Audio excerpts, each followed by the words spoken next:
एक बार राजा भोज अपने प्रिय मंत्री के साथ कहीं सफर कर रहे थे।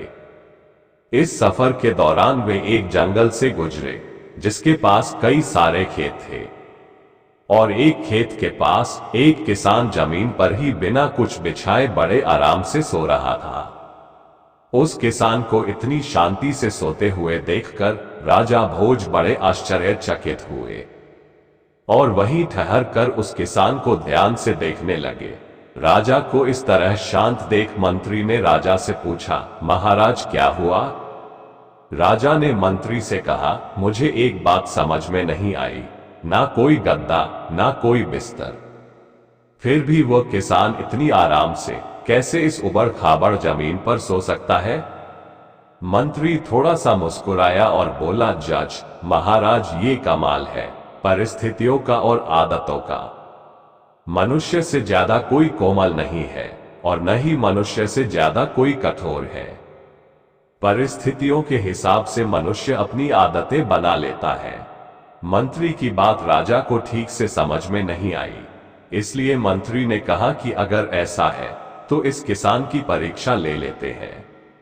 विचार विमर्श करने के बाद राजा और मंत्री उस किसान को राजमहल ले गए।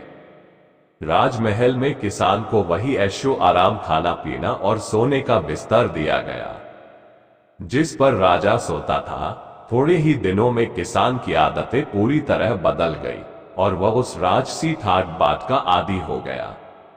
आखिरकार उसके परीक्षा का दिन भी आ गया। मंत्री ने उसके सोने के बिस्तर में कुछ सूखे पत्ते और तीन के चुपके से डाल दिया।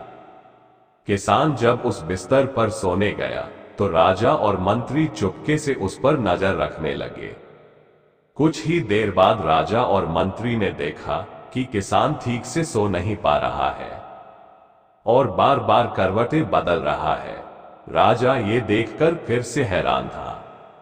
मंत्री ने राजा से कहा, देखिए महाराज, मैं यही आपको समझाना चाहता था कि जो किसान पहले मिट्टी कंकर पर बड़े आराम से सो जाया करता था, अब उसकी आदतें बदलने के बाद उसे सूखे पत्ते और तिनके भी सोने नहीं दे रहे हैं।